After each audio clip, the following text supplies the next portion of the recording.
Professor Nageshwar గారి విషయంగా కానీ ఎవరి విషయంగా కానీ ఎవరు సోషల్ మీడియా వేదికగా అసభ్యంగా పోస్టులు పెట్టి ఎవరిని హరాస్మెంట్ గురి చేసినా ఖచ్చితంగా చర్యలు తీసుకుంటాం. ప్రొఫెసర్ గారిని కూడా నేను కోరుతున్నా, సార్ మీరు కంప్లైంట్ ఇవ్వండి, ఇమ్మీడియట్ గా దానిపైన యాక్షన్ తీసుకుంటాం. లోకేష్ గారు కానీ చంద్రబాబు నాయుడు గారు కానీ దీనిలో ఏ రకంగా ఉపేక్షించే పరిస్థితి ఉండదు. మీరు ఒక కంప్లైంట్ ఫైల్ చేసి నాకు కూడా పంపించండి కాపీ. నేను కూడా గౌరవ హోంమంత్రి గారితో ఫాలో అప్ చేసి డీజీపీ గారితో ఫాలో అప్ చేసి ఇటువంటి చర్యలు పాల్పడుతున్నటువంటి వారిపైన యాక్షన్ తీసుకునే విధంగా మేము కూడా మా వైపు నుంచి కూడా కృషి చేస్తాం.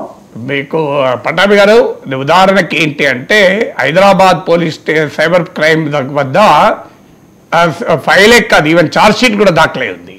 సో మీకు అది కూడా నేను లోకేష్ గారికి పంపించాను, మీకు కూడా పంపిస్తాను. సో కేసులు పెట్టాలి అని మొదలు పెడితే కొన్ని వందల కేసులు పెట్టాల్సి వస్తుంది రోజు. ఇది అసభ్య పోస్టులే కాదు, చంపుతామని బెదిరిస్తున్నారు, ఆంధ్రప్రదేశ్ రావా అని బెదిరిస్తున్నారు.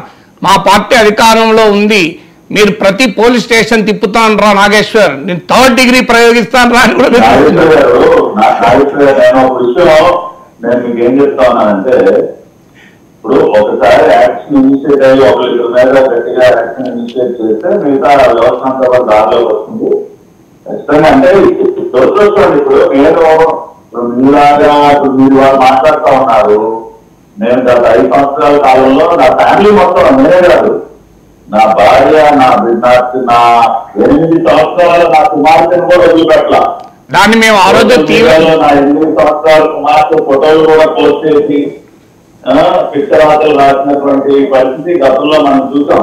పట్టాభి గారు దీనివల్ల అనలిస్టులుగా మీలాంటి వారు, రాజకీయ నాయకులుగా అలాంటి వారే కాకుండా సామాన్య ప్రజలు కూడా దీనివల్ల చాలా ఇబ్బందులు పడుతూ ఉన్నారు. కాబట్టి ఒక మంచి కార్యక్రమానికి మేము శ్రీకారం అయితే చుట్టాము. దీన్ని ఖచ్చితంగా ఒక లాజికల్ ఎండింగ్ తీసుకెళ్తాం. మీరు ఏదైతే మీరు చెప్తాను కంప్లైంట్ కాపీ ఛార్జ్ చేస్తే తెలంగాణలో పెట్టారని అది కూడా ఇవ్వండి.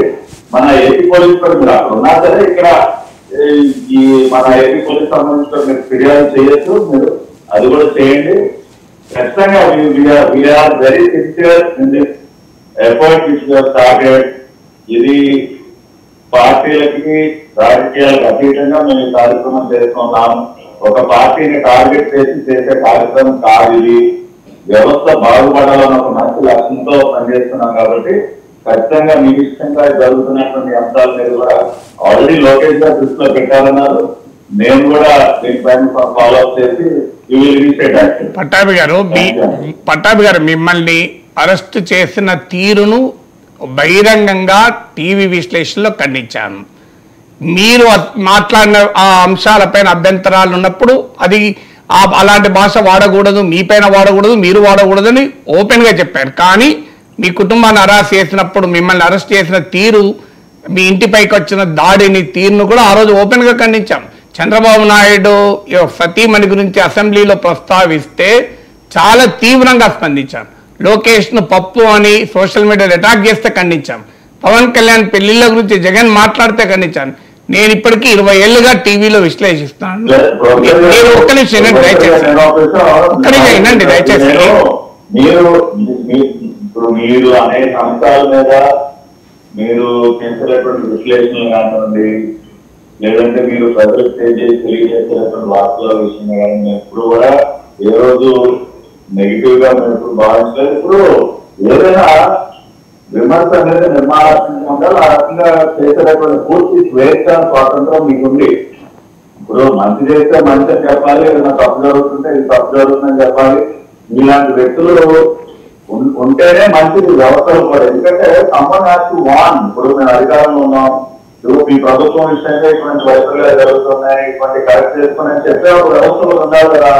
కాబట్టి వ్యవస్థలో మీరు ఒక భారత సంస్కృతున్నాం.